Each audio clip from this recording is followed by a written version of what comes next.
नई उम्मीदें, नए सपने और एक नई शुरुआत, क्योंकि हर सुबह लेकर आती है अवसर अपार। और इसीलिए हम भी आपके लिए हर सुबह लेकर आते हैं आपका पसंदीदा शो नया सवेरा, जहां हम बात करते हैं नए भारत की, आत्मनिर्भर होते भारत की।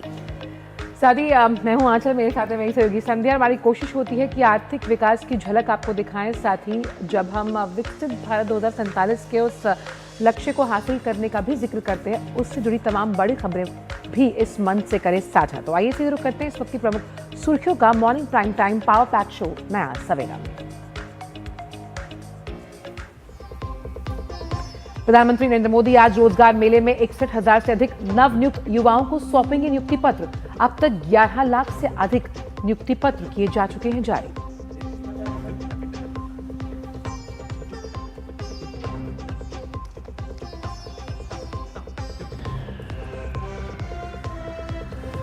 उत्तर प्रदेश दिवस पर आज लखनऊ में केंद्रीय गृह मंत्री अमित शाह करेंगे समारोह की शुरुआत। एक जनपद एक व्यंजन योजना होगी कार्यक्रम का मुख्य आकर्षण।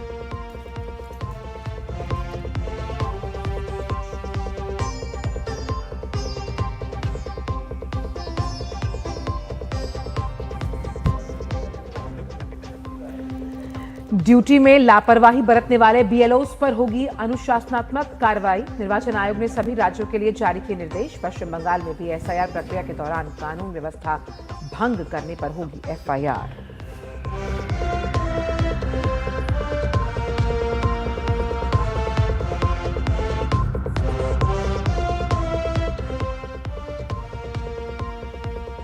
आज से भारत दौरे पर यूरोपियन काउंसिल के अध्यक्ष और यूरोपियन कमीशन के अध्यक्ष गणतंत्र दिवस समारोह के होंगे मुख्य अतिथि। भारत ईयू के बीच फ्री ट्रेड एग्रीमेंट को मिल सकती है हरी झंडी।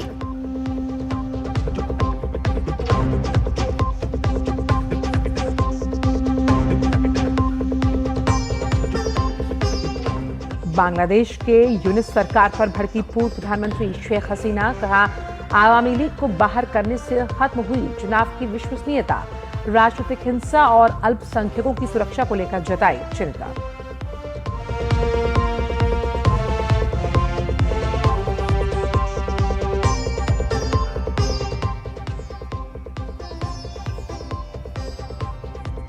और टी20 सीरीज में न्यूजीलैंड के खिलाफ भारत की 2-0 से बढ़त। दूसरे मुकाबले में कैप्टन सूर्य कुमार यादव और ईशान किशन ने खेली धमाकेदार पारी। न्यूजीलैंड को 7 विकेट से दी मात।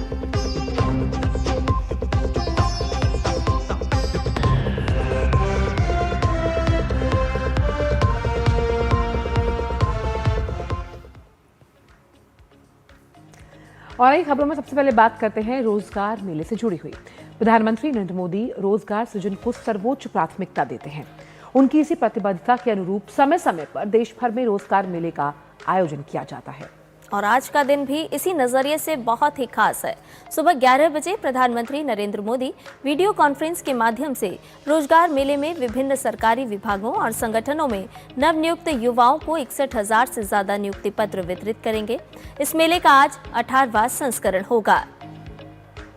प्रधानमंत्री इस अवसर पर उन युवाओं को संबोधित भी करेंगे जिन्हें नियुक्ति पत्र मिलेगा। देश भर में आयोजित रोजगार मेलों के माध्यम से 11 लाख से अधिक नियुक्ति पत्र जारी किए जा चुके हैं। आज रोजगार मेला देश भर के 45 स्थानों पर आयोजित किया जाएगा। भारत के सभी हिस्सों से चयनित नवनियुक्त कर्मचारी गृह मंत्रालय, स्वास्थ्य और परिवार कल्याण मंत्रालय, वित्तीय सेवा विभाग और उच्च शिक्षा विभाग सहित भारत सरकार के विभिन्न मंत्रालयों और विभागों में कार्यभार ग्रहण करेंगे।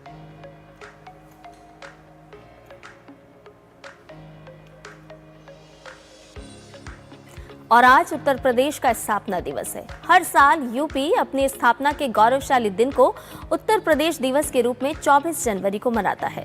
इस बार मुख्य समारोह लखनऊ के नवनिर्मित राष्ट्र प्रेरणा स्थल प्रांगण में आयोजित किया जाएगा, जिसका उद्घाटन मुख्य अतिथि के तौर पर केंद्र सरकार के गृह एवं सहकारिता मंत्री अमित शाह करेंगे।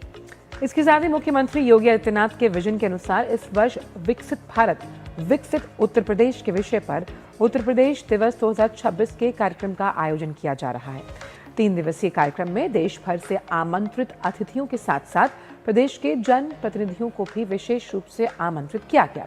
लखनऊ में मुख्य समारोह के आयोजन के साथ साथ प्रदेश के सभी जनपदों में स्थानीय स्तर पर सांस्कृतिक कार्यक्रम, विकास प्रदर्शनियां और जन भागीदारी वाले आयोजन किए जाएंगे। इस वर्ष उत्तर प्रदेश दिवस का मुख्य आकर्षण मुख्यमंत्री योगी द्वारा घोषित एक जनपद एक व्यंजन यानी कि ओडीओसी योजना होगी। ओडीओसी योजना के अंतर्गत प्रदेश के प्रत्येक जनपद के एक पारंपरिक और प्रसिद्ध व्यंजन को चुना गया है। इस विशिष्ट आयोजन में प्रदेश के सभी ओडीओसी व्यंजन एक ही परिसर में उपलब्ध कराए जाएंगे।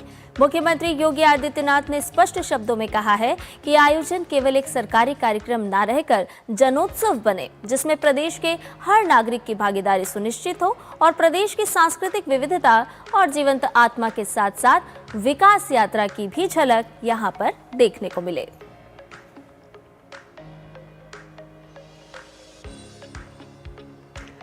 और वहीं उत्तर प्रदेश के मुख्यमंत्री योगी आदित्यनाथ ने राज्य के स्थापना दिवस पर बधाई और शुभकामना देते हुए लिखा कि श्री अयोध्या धाम की आस्था, मथुरा की महिमा और काशी की कल्याणकारी दिव्यता से सुशोभित विरासत और विकास की पुण्य भूमि उत्तर प्रदेश के 77वें स्थापना दिवस की सभी प्रदेशवासियों को हार्दिक शुभकामनाएं। उन्होंने आगे ये भी लिखा कि आदरणीय प्रधानमंत्री नरेंद्र मोदी जी के मार्गदर्शन में देश का ग्रोथ इंजन नया उत्तर प्रदेश आज नए भारत की आर्थिक, सामाजिक और सांस्कृतिक प्रगति का पथ प्रदर्शक बन गया है। आइए हम सब मिलकर निवेश, नवाचार और संस्कार की इस भूमि को आत्मनिर्भरता के सर्वोच्च शिखर पर स्थापित करने का संकल्प लें।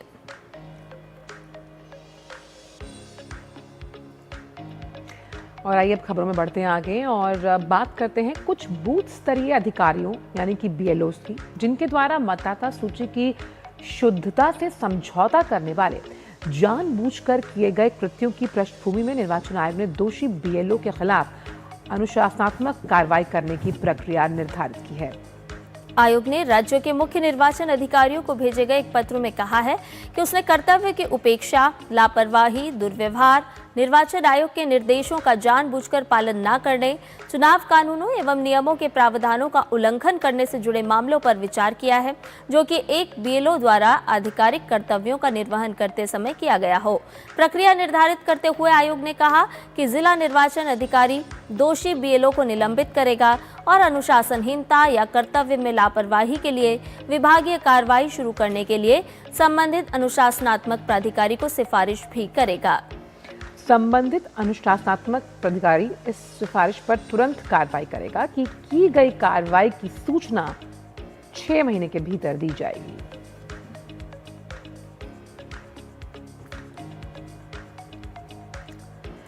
और अब बात पश्चिम बंगाल की, जहां मतदाता सूची के विशेष गहन पुनरीक्षण यानी एसआईआर की प्रक्रिया को लेकर बढ़ते तनाव के बीच मुख्य चुनाव अधिकारी के कार्यकाल ने सख्त निर्देश जारी किए।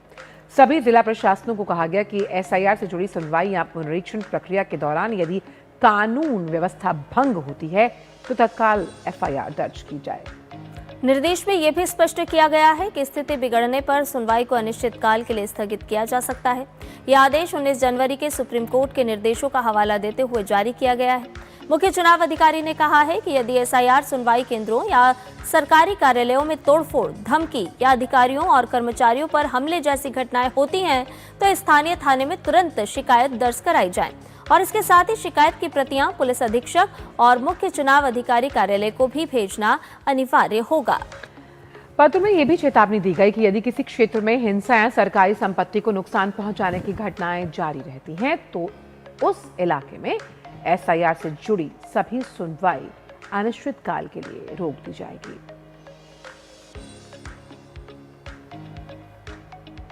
रुक करते झारखंड का, क्योंकि झारखंड के सारंडा में नक्सलियों की ओर से पुलिस टीम पर हमले के बाद सुरक्षा बलों ने बड़ी कार्रवाई को अंजाम दिया है। ऑपरेशन मेघा गुरु के तहत कोबरा बटालियन, झारखंड जगुआर और सीआरपीएफ के जवानों ने संयुक्त रूप से कार्रवाई में 17 नक्सलियों को मार गिराया और सभी के शवों को जंगल से बरामद कर लिया गया है।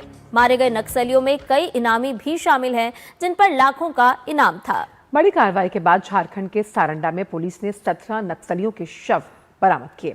दरअसल सारंडा में शुक्रवार को नक्सलियों की ओर से पुलिस पर फायरिंग की गई, जिसके जवाब में पुलिस और सुरक्षा बलों ने करारा जवाब दिया। पश्चिमी सिंहभूम के सारंडा जंगल में नक्सलियों के खिलाफ सुरक्षा बलों ने अभियान को अंजाम दिया है।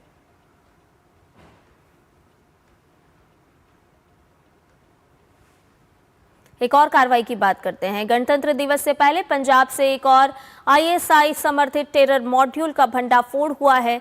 पंजाब पुलिस की काउंटर इंटेलिजेंस और होशियारपुर पुलिस ने कार्रवाई करते हुए बब्बर खालसा इंटरनेशनल आतंकी संगठन से जुड़े 4 आतंकवादियों को गिरफ्तार कर लिया है।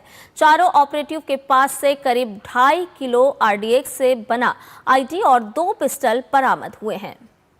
पंजाब पुलिस के अनुसार शुरुआती जांच में पता चला कि गणतंत्र दिवस के कार्यक्रमों में ये धमाका करने की फिराक में थे। बरामद आईईडी का इस्तेमाल टेरर अटैक के लिए होना था। ये सभी यूएसए बेस्ड बीकेआई हैंडलर्स के इशारे पर काम कर रहे थे।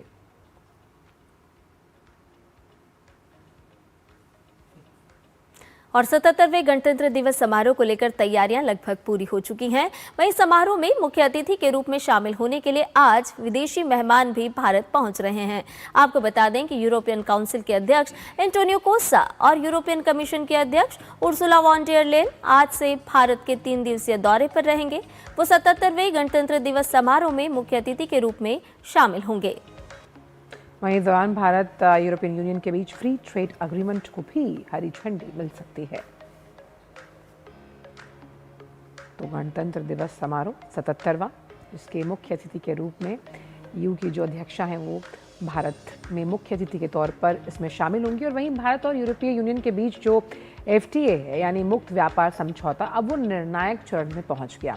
अगले कुछ दिनों में इस डील पर दोनों देश हस्ताक्षर करने वाले हैं और इस डील को मदर ऑफ डील्स कहा जा रहा है। एक और जहां समझौते से यूरोप को भारत जैसा बड़ा बाजार मिलेगा, वहीं भारतीय उत्पादों की पहुंच भी बड़ी आसानी से हो पाएगी।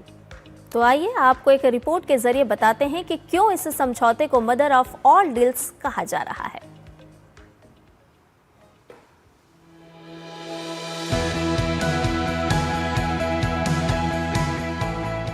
भारत और यूरोपीय यूनियन के बीच ऐतिहासिक मुक्त व्यापार समझौता होने के बिल्कुल करीब है। कई सालों तक दोनों पक्षों के बीच चली बातचीत के बाद इस समझौते को तैयार किया गया है। भारत और यूरोपीय संघ के बीच होने वाले मुक्त व्यापार समझौते को वैश्विक कूटनीति और व्यापार जगत में मदर ऑफ ऑल डील्स कहा जा रहा है। इसकी वजह केवल इसका आकार नहीं, बल्कि इसका आर्थिक, रणनीतिक और भू राजनीतिक महत्व भी है। यही कारण है कि 26 जनवरी को मुख्य अतिथि के तौर पर भारत आ रही यूरोपीय आयोग की अध्यक्ष उर्सुला वॉन डेर लेyen ने भी इसे मदर ऑफ ऑल डील्स बताया। I will travel to India. There's still work to do, but we are on the cusp of a historic trade agreement. Indeed, some call it the mother of all deals. One that would create a market of 2 billion people, accounting for almost a quarter of global GDP. And crucially, that would provide a first mover advantage for Europe with one of the world's fastest growing and most dynamic continents. दरअसल इस deal को mother of all deals इसलिए कहा जा रहा है क्योंकि लंबी बातचीत के बाद ये समझौता निर्णायक चरण में पहुंचा। ये दुनिया के सबसे बड़े और सबसे जटिल व्यापार समझौतों में से एक है। दुनिया के 2 सबसे बड़े बाजारों के बीच ये समझौता है। यूरोपीय संघ की आबादी लगभग 45 करोड़ है। ये $17 ट्रिलियन से अधिक की अर्थव्यवस्था है, जबकि भारत 140 करोड़ की आबादी और दुनिया की सबसे तेजी से बढ़ती बड़ी अर्थव्यवस्था है।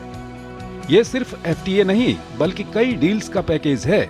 इसमें एफटीए के साथ साथ निवेश, डिजिटल ट्रेड, डाटा प्रोटेक्शन और ग्रीन एनर्जी के पहलू भी शामिल हैं।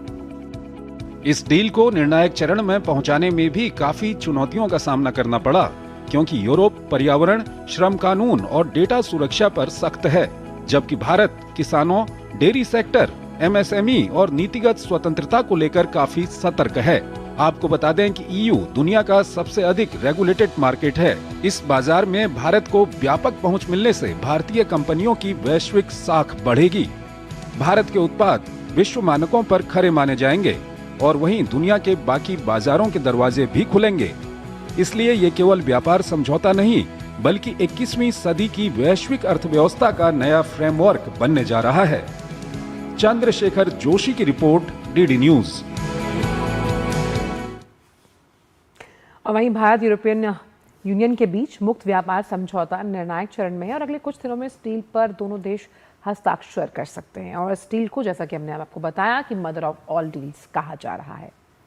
एक और जहां इस समझौते से यूरोप के भारत जैसा बड़ा बाजार मिलेगा यूरोप को, तो वहीं भारतीय उत्पादों की पहुंच भी दुनिया के एक बड़े हिस्से में आसानी से हो जाएगी। तो आइए आपको एक और रिपोर्ट बताते हैं और इसके जरिए समझाते हैं कि क्यों इस समझौते को मदर ऑफ डील्स कहा जा रहा है।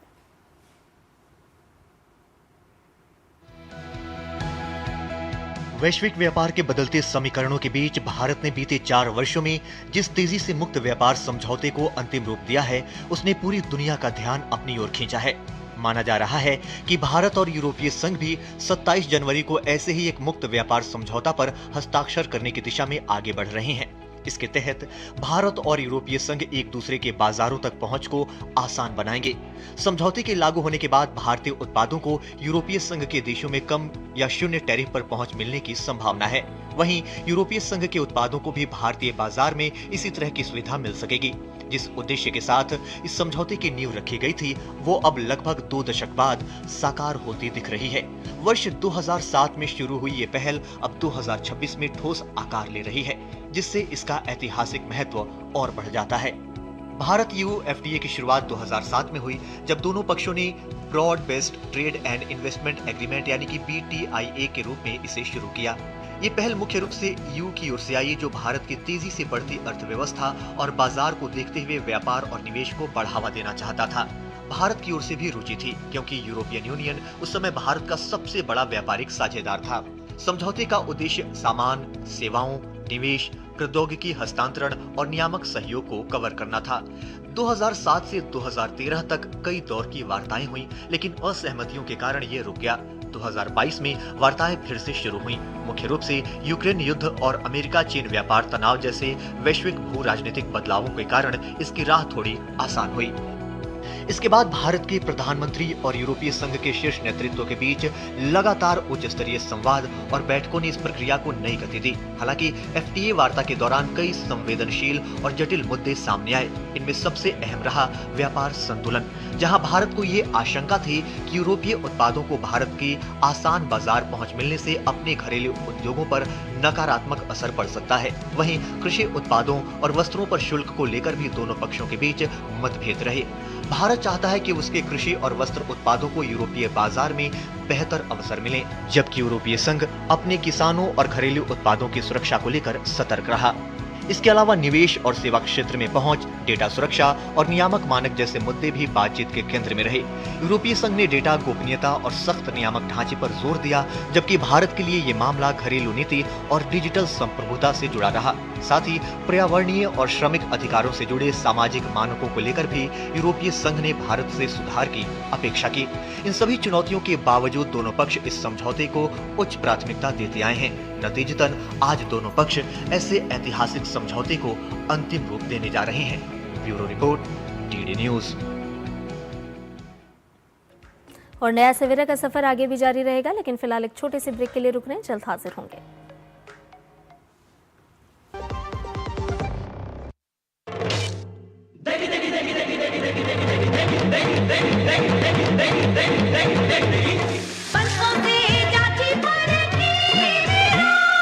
MDH की देगी मिर्च, देगी मिर्च का तड़का, अंग अंग फड़का। MDH की देगी मिर्च। मेरी पसंद, मेरी पसंद, मेरी पसंद, मेरी पसंद, हमारी पसंद, हम सबकी पसंद। मजबूत देश का मजबूत सरिया हो गया स्टील। सुनो, एक अच्छी इंश्योरेंस पॉलिसी AI से पूछते हैं। एक ऐसी पॉलिसी जिसमें प्रीमियम पेमेंट हो लिमिटेड पर इनकम आती रहे लाइफ टाइम। LIC का जीवन उत्सव। एक ऐसी पॉलिसी जो दे होल लाइफ इंश्योरेंस कवर भी। LIC का जीवन उत्सव। वाओ, चलो तो LIC की जीवन उत्सव पॉलिसी ही लेते हैं। मैं भी तुमसे यही कह रही थी, LIC का जीवन उत्सव। लाइफ टाइम सेलिब्रेशन मनाइए LIC के जीवन उत्सव के साथ। फ्यूचर सेट है। टिंग टिंग, अम्मा मैसेज मैसेज।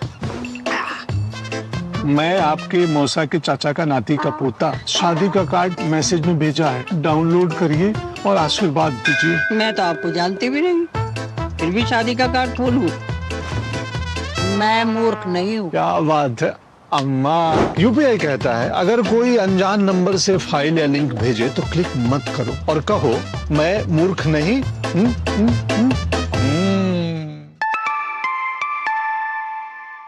जाइए आप भी किसी का टेस्ट लीजिए।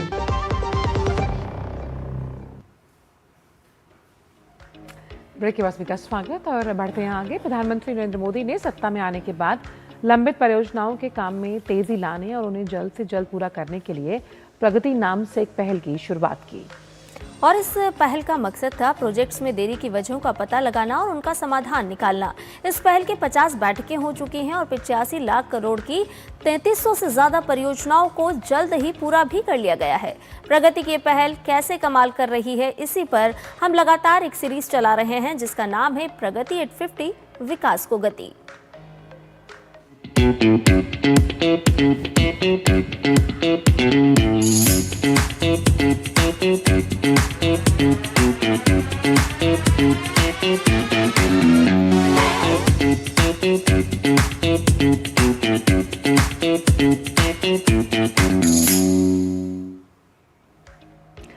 और दशकों से लंबित कुंडनकुलम न्यूक्लियर पावर प्रोजेक्ट आज प्रधानमंत्री की प्रगति समीक्षा का जबरदस्त उदाहरण बन चुका है। सालों से अटके रहे इस प्रोजेक्ट से कैसे दक्षिण भारत के लाखों घरों को मिल रही है बिजली, आपको दिखाते हैं हमारी इस खास रिपोर्ट के माध्यम से।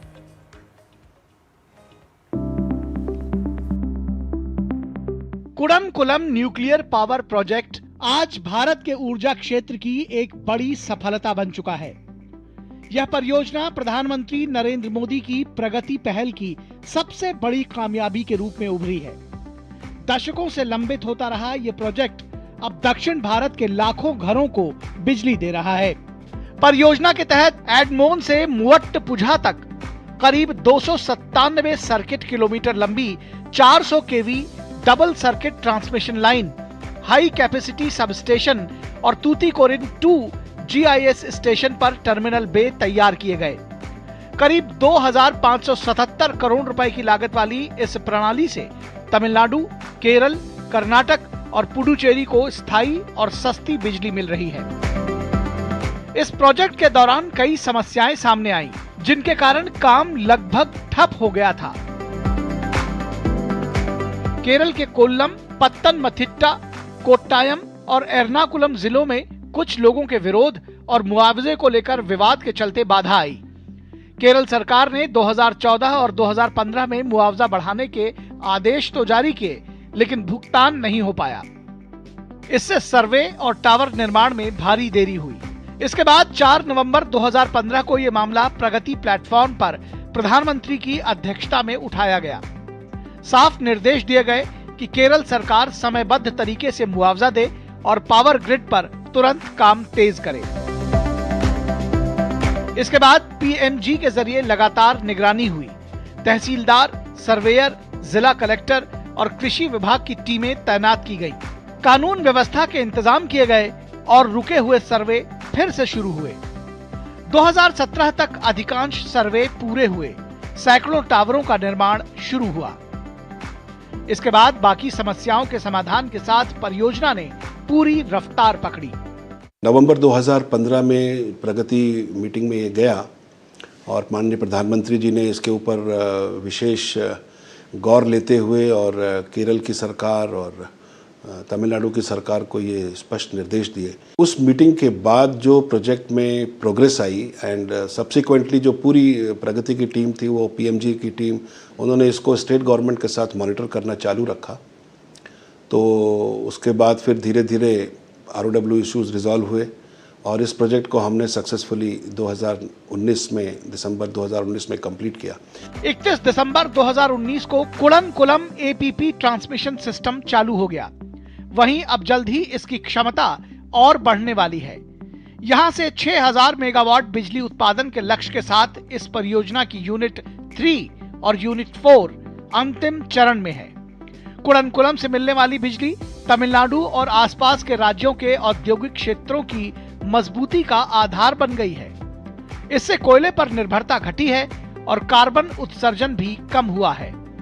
कुडनकुलम की सफलता सिर्फ परमाणु ऊर्जा की जीत नहीं, बल्कि प्रधानमंत्री नरेंद्र मोदी के नेतृत्व में डिजिटल गवर्नेंस और प्रगति पहल की भी बड़ी सफलता है।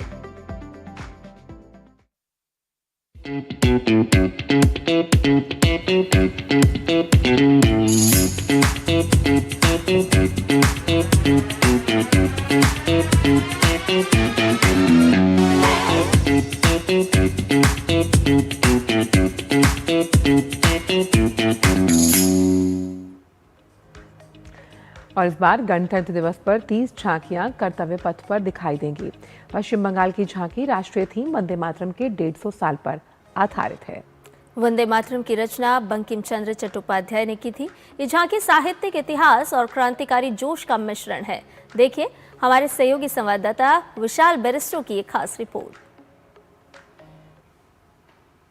ये है पश्चिम बंगाल की झांकी। जी हाँ, जहाँ पर वंदे मातरम ने जन्म लिया, पूरा देश मना रहा है वंदे मातरम की 150वीं वर्षगांठ। आप देख सकते हैं खुदीराम बोस, रविंद्रनाथ टैगोर और मातंगिनी हाजरा और आगे है सुभाष चंद्र बोस। और ये यहाँ पर अलीपुर जेल की झांकी है। मैं करेक्टर कर रहा हूँ ब्रिटिश आर्मी का, और जितने भी यहाँ फ्रीडम फाइटर हैं उन सब के ऊपर मैं अत्याचार करके दिखा रहा हूँ। जैसे इन लोगों ने किस तरह से आज़ादी को करा था और हमने किस तरह से इनके ऊपर अत्याचार किया था, उस चीज़ को मैं यहाँ शो कर रहा हूँ। हम दिखा रहे हैं कि अंग्रेज लोग जो बंगाली औरतें हैं उस पर अत्याचार कर रहे हैं और वो लोग अबला नारी अपने आप को बचाव कर रही है। हमारा थीम ये है कि हम किस तरीके से अंग्रेजों ने हमारे पर आक्रमण किया और हम उनके खिलाफ किस तरीके से प्रोटेक्ट कर रहे हैं और अपने इंडिया को इंडिपेंडेंट करने के लिए अपनी पूरी पावर लगा रहे हैं। वंदे मातरम के बारे में क्या कहेंगे आप?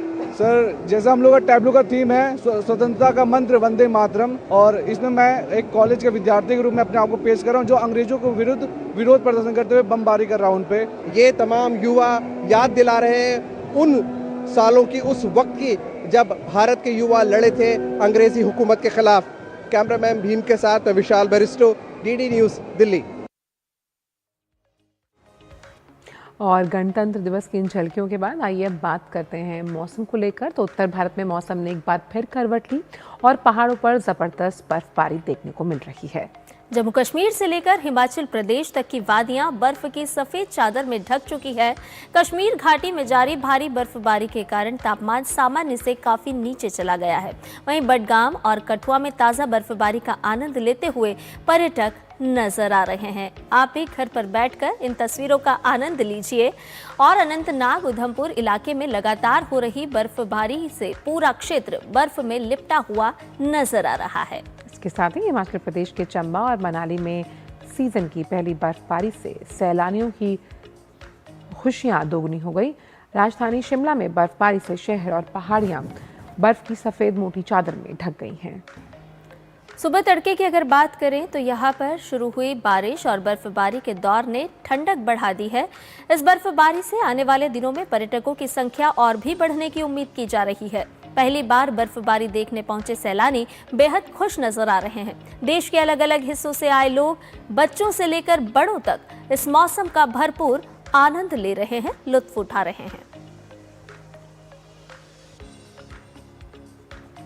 तो उधमपुर की वादियों में गिरी बर्फ, अनंतनाग में भी भारी बर्फबारी है और इसी बर्फबारी का आनंद लेते हुए सैलानी खुश नजर आ रहे हैं।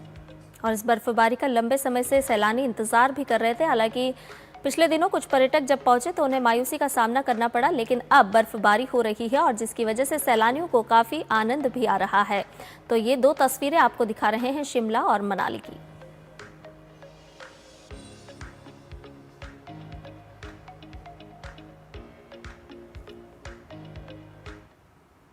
एकदम लग रहा है जन्नत में आ गया हूँ, दिल गार्डन गार्डन हो गया है। बहुत ही मजा आ रहा है, बहुत मजा आ रहा है यहाँ पे। पहली बार मैंने देखा है इसमें, इस जैसी जगह नहीं है कहीं भी। स्वर्ग है, स्वर्ग जीते जी स्वर्ग देख लिया हमने आज। बहुत ही अच्छा लग रहा है, बहुत ही मजा आ रहा है। पहली बार हम लोग यहाँ पे आए हैं दोस्तों के साथ, एकदम मजा आ रहा है। जब स्नोफॉल हो रहा है उस टाइम पे आने का आनंद ही कुछ अलग हो। बहुत अच्छा लग रहा है। कश्मीर जरूर विजिट करें, इट इज वेरी ब्यूटीफुल, बहुत सुंदर है, बहुत सेफ है और लोग भी बहुत कोऑपरेटिव है। ये मेरी फर्स्ट स्नोफॉल है और बहुत ही मजा आ रहा है मुझे, बहुत ही अच्छा है। और अब बात शब्दों की खुशबू की, विचारों की गूंज और संस्कृति का संगम। छत्तीसगढ़ की राजधानी रायपुर में साहित्य प्रेमियों के लिए एक बड़ा मंच सजा हुआ है। पुरखौती मुक्तांगन परिसर में 25 जनवरी तक आयोजित हो रहा है रायपुर साहित्य उत्सव, जहां देश के प्रख्यात साहित्यकार, कवि और लेखक एक साथ एक मंच पर जुट रहे हैं। तो देखिए डीडी न्यूज के संवाददाता सोमेश पटेल की ये खास रिपोर्ट। रायपुर साहित्य उत्सव केवल किताबों का मेला नहीं बल्कि विचारों का उत्सव है। 3 दिवसीय इस आयोजन में कविता पाठ, कहानी सत्र, पुस्तक विमोचन, संवाद और परिचर्चाओं के जरिए साहित्य के विविध रंग देखने को मिल रहे हैं। यहाँ हिंदी के साथ साथ छत्तीसगढ़ी, अंग्रेजी और अन्य भारतीय भाषाओं को भी मंच दिया गया है। ये बहुत आवश्यक होता है कि हम अपनी परंपरा को, अपनी संस्कृति को, अपने साहित्यिक जो धरोहर हैं, साहित्यकार हैं, उनको याद करें। उत्सव का उद्देश्य नई पीढ़ी को साहित्य से जोड़ना और स्थानीय लेखकों को राष्ट्रीय पहचान दिलाना है। युवा लेखक, छात्र और पाठक बड़ी संख्या में यहाँ पहुँच रहे हैं और अपने पसंदीदा रचनाकारों से रूबरू हो रहे हैं। रायपुर साहित्य उत्सव के माध्यम से साहित्य आम लोगों तक पहुँच रहा है। पूरे देश के साहित्यकार आए हैं, चाहे वो अलग अलग भाषाओं के हों, केरल से भी लोग हैं, राजस्थान से आए हैं। तो मुझे लगता है कि हर प्रदेश के लोग अपनी साहित्यिक मूल्यों को, अपने साहित्यिक अनुभवों को एक दूसरे से साझा कर रहे हैं। ऐसे में मुझे आशा है कि रायपुर साहित्य महोत्सव में राष्ट्रीयता की जो भावना है वो इन सब के विचार विनिमय से बहुत सशक्त होगी। हमारे छत्तीसगढ़ में भी प्रतिभाओं की कमी नहीं है, बहुत अच्छे साहित्यकार हैं, उसकी एक अपनी लंबी विरासत है, उसमें वाचिक परंपरा भी है, उसमें लेखन साहित्य भी है। तो हम राष्ट्रीय परिप्रेक्ष्य में अपने लोगों को भी दिखाएं कि प्रतिभाओं की कमी छत्तीसगढ़ में भी नहीं है। साहित्य के साथ साथ लोक संस्कृति, कला और परंपराओं की झलक भी इस उत्सव में देखने को मिल रही है, जो रायपुर साहित्य उत्सव को खास बनाती है। रायपुर साहित्य उत्सव में देश और प्रदेश के करीब 120 साहित्यकार, बुद्धिजीवी और रचनाकार शामिल होंगे। यह आयोजन न केवल साहित्य प्रेमियों के लिए एक उत्सव होगा, बल्कि छत्तीसगढ़ की सांस्कृतिक पहचान और अधिक सशक्त बनाने की दिशा में एक महत्वपूर्ण कदम भी होगा। Somesh Patel, DD news, Chhattisgarh. और फिलहाल वक्त छोटे से ब्रेक है। ब्रेक के उस पार आकर जानेंगे कि अखबारों की सुर्खियों में क्या कुछ खास है आपके लिए। आप देखते रहिए डीडी न्यूज।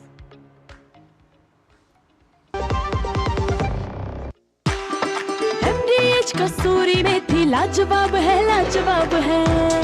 स्वाद और सुगंध इसकी लाजवाब है, लाजवाब है। अगर MDH कसूरी मेथी नहीं डाला तो खाली हाथ मलते रह जाओगे। एक एक पत्ता हाथ से चुना, स्वाद और सुगंध जगाए कई गुना। टिंग टिंग, अम्मा मैसेज मैसेज। मैं आपके मौसा के चाचा का नाती का पोता, शादी का कार्ड मैसेज में भेजा है, डाउनलोड करिए और आशीर्वाद दीजिए। मैं तो आपको जानती भी नहीं, फिर भी शादी का कार्ड खोलूं? मैं मूर्ख नहीं हूँ। क्या बात है अम्मा। UPI कहता है अगर कोई अनजान नंबर से फाइल या लिंक भेजे तो क्लिक मत करो और कहो मैं मूर्ख नहीं।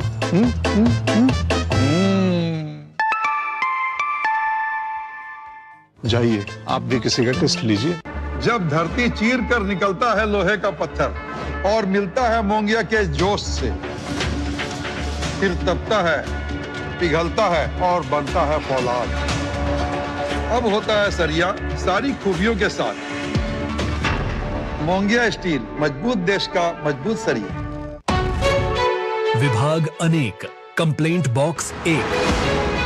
किसी भी सरकारी दफ्तर, विभाग या बैंक से जुड़ी शिकायत के लिए pgportal.gov.in पर जाएं, रजिस्टर करें, संबंधित विभाग चुनें, शिकायत दर्ज करें और ट्रैकिंग ID नोट करें।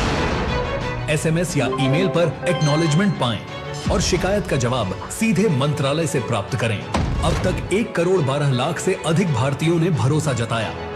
CP ग्राम्स, आपकी हर शिकायत का हल। अभी शिकायत दर्ज करें pgportal.gov.in।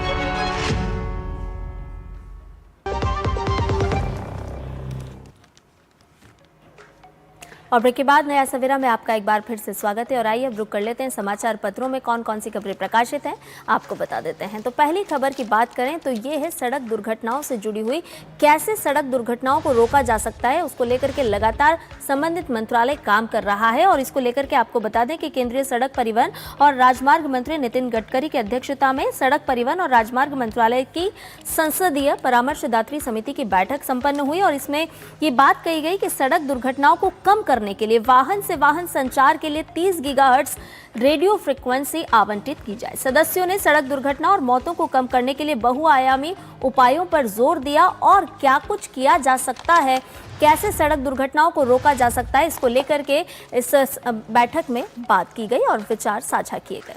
और आइए बात करते हैं उम्मीदों की, जो कि है आने वाले बजट से। और उसमें अलग अलग तमाम सेक्टर्स होते हैं जिससे जुड़ी खबरें हम इस मंच से साझा करते हैं। लेकिन आज हम आपको बता रहे हैं कि रक्षा क्षेत्र को बजट से क्या उम्मीद है। अगर बजट 2025-26 की बात की जाए तो 6 लाख करोड़ से ज़्यादा, यानी कि सबसे ज़्यादा बजट का आवंटन अगर बीते दशकों में देखें तो रक्षा क्षेत्र के लिए क्या क्या है। इस पर उम्मीद ये है कि रक्षा सौदों और अगर हम बात करें रक्षा क्षेत्र में कैसे स्वदेशीकरण पर जोर देने के लिए उसके आधुनिकीकरण और एकीकरण पर लगातार प्रतिबद्ध है सरकार और इसमें इजाफा होने की उम्मीद है। साथ ही अगर देखा जाए तो जो लड़ाकू विमान हैं उनकी खरीद और साथ ही साथ ड्रोन्स, जिनको एक सनराइजिंग सेक्टर मानते हैं प्रधानमंत्री, तो इस सेक्टर को लेकर भी चूंकि रक्षा प्रणाली के अंतर्गत आता है, इसमें विशेष आवंटन की उम्मीद रक्षा क्षेत्र कर रहा है।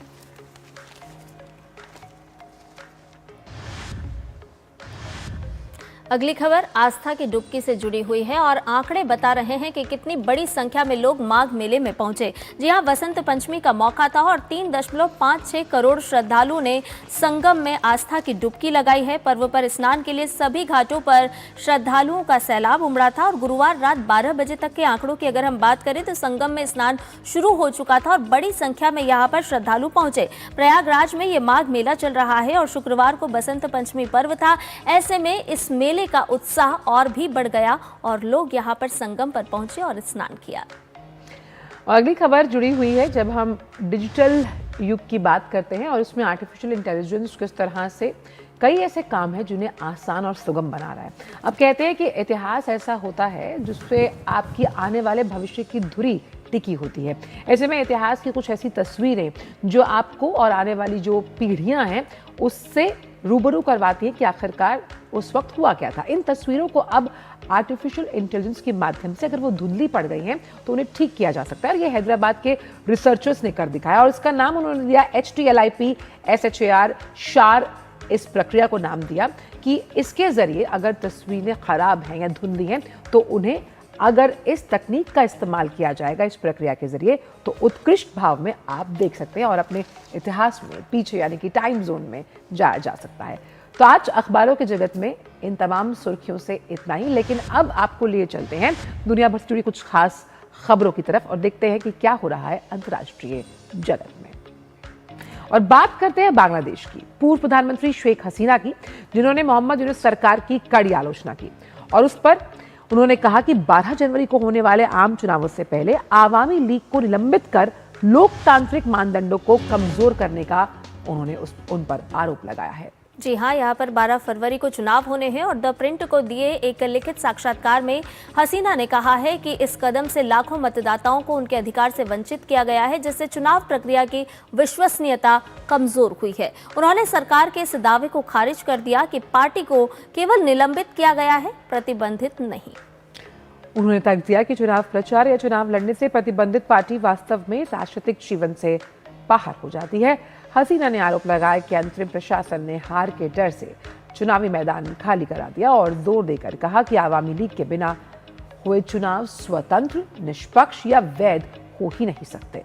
उन्होंने यूनुस सरकार पर और यूनुस पर आरोप लगाया कि वो कानूनी ढांचे को तोड़ मरोड़ कर अपने कथित गैर कानूनी कार्यों को वैध ठहराने की कोशिश कर रहे हैं। 2024 में बांग्लादेश में हुए हिंसक प्रदर्शनों के बाद हसीना को सत्ता से हटाया गया था और इस हिंसा में जान माल के नुकसान पर खेद व्यक्त करते हुए हसीना ने जिम्मेदारी से इनकार किया और दावा किया कि बाद में इन प्रदर्शनों पर चरमपंथी ताकतों का कब्जा हो गया जो उनकी सरकार को गिराना चाहती थी। उन्होंने चेतावनी दी कि अंतरिम प्रशासन के तहत कानून व्यवस्था बिगड़ गई और इसका कारण बढ़ती राजनीतिक हिंसा और अल्पसंख्यकों की सुरक्षा को लेकर नई चिंताएं हैं।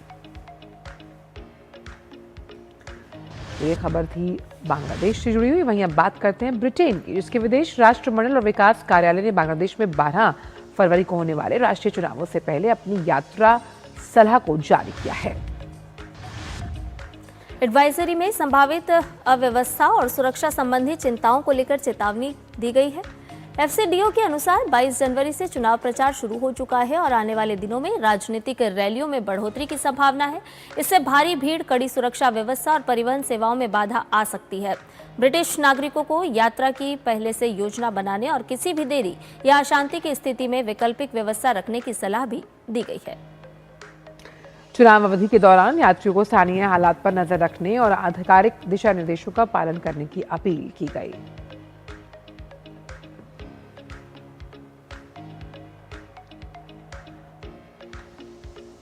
और आइए देखते हैं दुनिया भर से जुड़ी कुछ और खबरें अराउंड द वर्ल्ड में।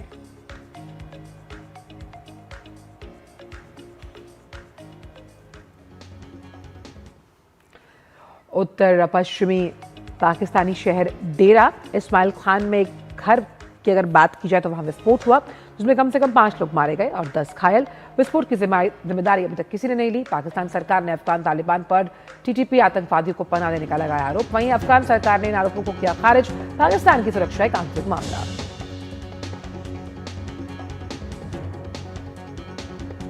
तुर्की के विदेश मंत्री हाकान फिदान ने कहा है कि ऐसे संकेत मिल रहे हैं कि इजराइल अभी भी ईरान पर हमला करने का मौका तलाश रहा है। उन्होंने कहा कि अगर ऐसा होता है तो क्षेत्रीय अस्थिरता बढ़ सकती है। फिदान ने साक्षात्कार में कहा कि उन्हें उम्मीद है कि वो कोई दूसरा रास्ता अपनाएंगे, लेकिन वास्तविकता यही है कि वो हमला करने की कोशिश कर सकते हैं।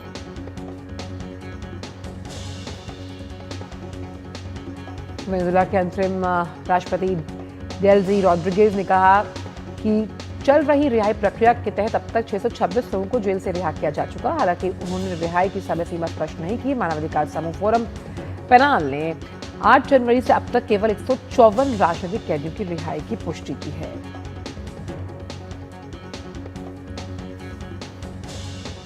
न्यूजर्सी के राज्यपाल मिकी शेरिल ने सभी 21 काउंटियों में आपातकाल घोषित किया। उन्होंने भारी बर्फबारी, तेज हवाओं और जमावट वाली ठंड की चेतावनी दी और निवासियों से यात्रा न करने को कहा है। 14 से अधिक अमेरिकी राज्यों और वॉशिंगटन डीसी ने पहले ही आपातकाल घोषित कर दिया है।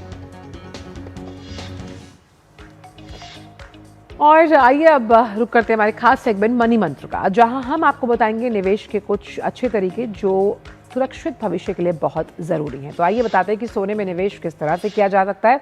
आपके पास अलग अलग विकल्प है। भौतिक सोना, यानी कि आप सोने के सिक्के, बार या गहने यानी कि फिजिकल फॉर्म ऑफ गोल्ड में निवेश कर सकते हैं।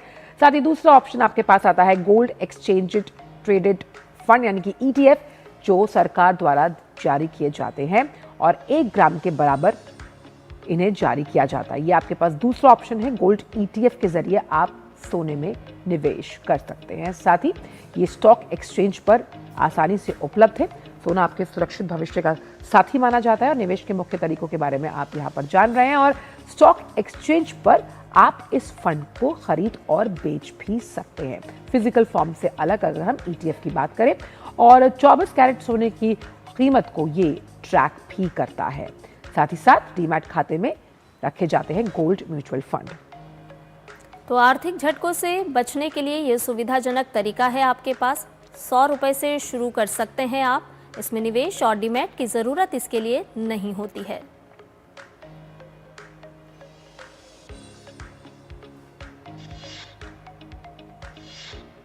खबरें कारोबार जगत से, बिजनेस ब्रीफ में।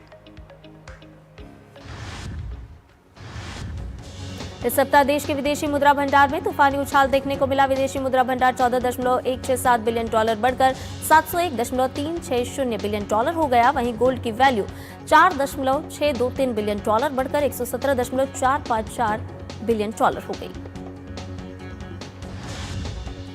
जनवरी में मैन्युफैक्चरिंग और सर्विसेज सेक्टर की गतिविधियों में तेजी। HSBC flash India composite PMI index जनवरी में बढ़कर 59.5%, जो कि दिसंबर में 57.8 पर था। भारतीय अंतरिक्ष क्षेत्र की कंपनी अजस्ता स्पेस गुजरात के सानंद में अंतरिक्ष श्रेणी के इलेक्ट्रो ऑप्टिकल पेलोड निर्माण संयंत्र की स्थापना में 500 करोड़ रुपए का निवेश करेगी। अजस्ता स्पेस ने कल गुजरात स्पेस पार्क सानंद में संयंत्र के लिए भूमि पूजन और आधारशिला रखी। नेपाल के घरेलू बाजार में शुक्रवार को सोने और चांदी की कीमतें सर्वकालिक उच्च स्तर पर पहुंची। सोने की कीमत में 9,200 रुपये प्रति तोला और चांदी की कीमत में 320 रुपये प्रति तोले की वृद्धि हुई। सोने का भाव 4,960 अमेरिकी डॉलर प्रति ऑन्स और चांदी का भाव 98 अमेरिकी डॉलर प्रति ऑन्स है। और अब खबरें खेल जगत से, खास सेगमेंट स्पोर्ट्स ट्रैक के जरिए। भारत ने 5 मैचों की T20 सीरीज के दूसरे मैच में न्यूजीलैंड को 7 विकेट से हराया। जीत के साथ भारत की सीरीज में 2-0 से बढ़त। ईशान ने 76 रनों की तूफानी पारी खेली। सूर्य कुमार यादव ने नाबाद 82 रन बनाए। शानदार पारी खेलकर टीम जीत की अहम भूमिका में आगे रही। भारत में पहली बार आयोजित अंतर्राष्ट्रीय साइक्लोथॉन पुणे ग्रैंड टूर का समापन शुक्रवार को हुआ। समापन समारोह के मौके पर खेल राज्य मंत्री रक्षा खड़से ने विजेता साइक्लिस्टों को ट्रॉफी देकर सम्मानित किया। पुणे ग्रैंड टूर के समापन समारोह में बॉलीवुड स्टार आमिर खान खिलाड़ियों की हौसला अफजाई करने पहुंचे। पुणे ग्रैंड टूर में विश्व स्तरीय एथलेटिक्स और कड़ी प्रतिस्पर्धा का प्रदर्शन किया गया। निशानेबाज साक्षी पाढ़ीकर ने राष्ट्रीय चयन ट्रायल में 10 मीटर एयर राइफल में नया राष्ट्रीय रिकॉर्ड बना लिया है। उन्होंने 254.3 अंक के स्कोर के साथ महिलाओं की 10 मीटर एयर राइफल फाइनल में राष्ट्रीय रिकॉर्ड तोड़ दिया है। पुरुष निशानेबाज तुषार माने ने भी राष्ट्रीय चयन ट्रायल में 10 मीटर एयर राइफल में नया राष्ट्रीय रिकॉर्ड बनाया। उन्होंने 637.1 का बेहतरीन स्कोर बनाकर नया राष्ट्रीय रिकॉर्ड किया स्थापित।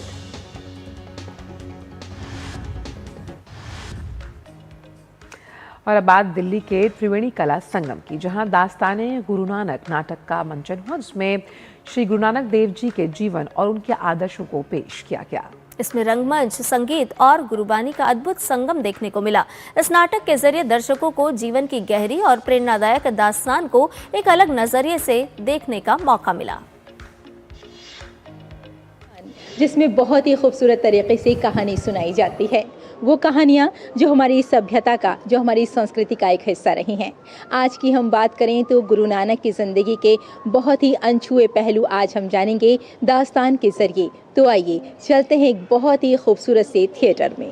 पार नानक सब थाए क्यों कार नानक, हार नानक पार नानक सब थाए क्यों कार नानक, हार नानक। दिल्ली के त्रिवेणी कला संगम में गुरु नानक जी के जीवन और उनके आदर्शों पर एटेलियर थिएटर ग्रुप द्वारा शानदार प्रस्तुति दी गई।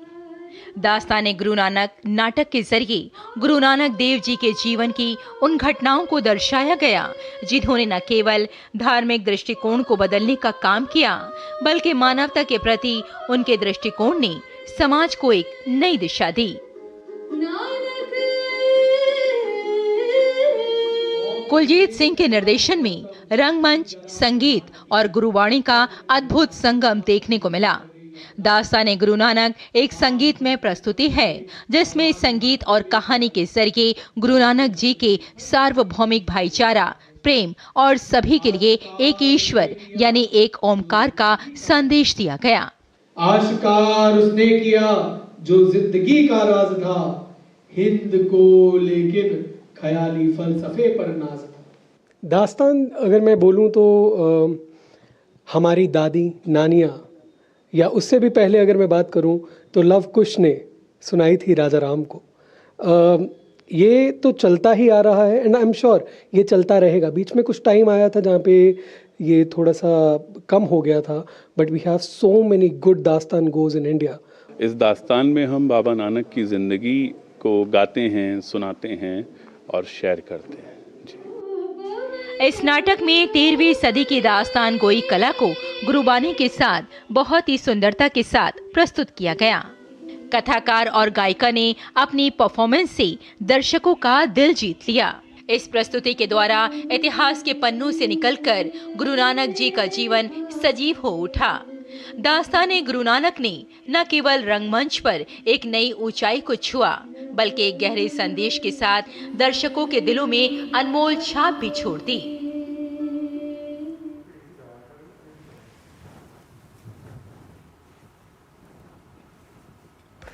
और कहते हैं कि सीखने और सिखाने की कोई उम्र नहीं होती, और इस बात को सच कर दिखाया हेल्प एज इंडिया की इस खास मुहिम ने, जहां युवा और बच्चे मिलकर पीढ़ीगत फासलों को मिटा रहे हैं। तकनीक जो कभी बुजुर्गों को डराती थी, आज इन्हीं बच्चों की वजह से उनके जीवन को सरल बना रही है।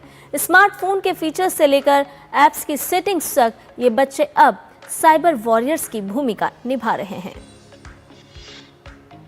मैं बूढ़ा नहीं हूँ, मैं सीनियर हूँ, लेकिन मैं बूढ़ा नहीं हूँ, क्योंकि बूढ़ा कौन है? बूढ़ा वो है जो सीखना बंद कर दे। मोबाइल इतने कॉम्प्लिकेटेड हो गए कि उसके साथ अडेप्ट करना कभी कभी हमें मुश्किल हो जाता है। ये मोबाइल तो बहुत काम की चीज़ है। वैसे मैं इससे मेरे को कहीं जाना हो तो मेरी ट्रेन की टिकट में ही बुक कर लेता हूँ। मेरे साथ एक बार हो गया, जब आपके पोते का नाम राघव है, मेरे को हाँ जी है, बोलिए क्या काम है उनसे। देखो देखिए वो चंडीगढ़ में ऐसे ड्रग के मामले में पकड़ा गया है। अब सवाल ये उठता है कि क्या आपके और हमारे घर के बुजुर्ग डिजिटल दुनिया के खतरों से वाकिफ हैं? कैसे आप अपनों को डिजिटल साक्षर बना सकते हैं और उन्हें साइबर ठगों के जाल से बचा सकते हैं? तो जानने के लिए देखिए साइबर अलर्ट आज रात 10 बजे सिर्फ डीडी न्यूज पर। साइबर अलर्ट की टीम आज आ पहुंची है दिल्ली के ही एक सीनियर सिटीजन एसोसिएशन में। यहाँ पर चल रहा है डिजिटल लिटरेसी का अभियान। आज मतलब साइबर क्राइम अवेयरनेस के बारे में जाना, डिजिटल पेमेंट वगैरह कैसे की जाती है, बल्कि बच्चों ने डिटेल में समझाया। एक्सपीरियंस बहुत अच्छा था। मेरे पहली बार मैंने इसे करा। मैंने 1-2 बार पहले अपनी दादी को भी सिखाया है। मैंने कभी सोचा नहीं था कि मैं किसी को सिखाऊंगा स्टूडेंट लेवल पे। मोबाइल में कोई गलती नहीं है, जितनी भी गलतियां हैं वो उपयोग करने वालों के ऊपर ही है। सब मोबाइल इतने कॉम्प्लिकेटेड हो गए, लेकिन आज जो बच्चों के साथ था, मुझे लगता है कि ये सब चीजें बार बार होनी चाहिए। तो देखिए साइबर अलर्ट सिर्फ डीडी न्यूज पर। और नया सवेरा में आइए अब बात कर लेते हैं मौसम की और बताते हैं अलग अलग राज्यों का न्यूनतम और अधिकतम तापमान।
और नया सवेरा में अब वक्त हो चला है आप सभी से विदा लेने का, लेकिन जाने के साथ साथ हम आपको छोड़े जा रहे हैं कुछ खास झलकियों के साथ। बिल्कुल, आपको ले चलते हैं भुवनेश्वर, जहां मुक्तेश्वर नृत्य महोत्सव की ये खूबसूरत झलकियां, आप इनका लुत्फ उठाइए और हमें दीजिए इजाजत। मुस्कुराते रहिए, सशक्त रहिए, अपना वीकेंड कीजिए एंजॉय। नमस्कार।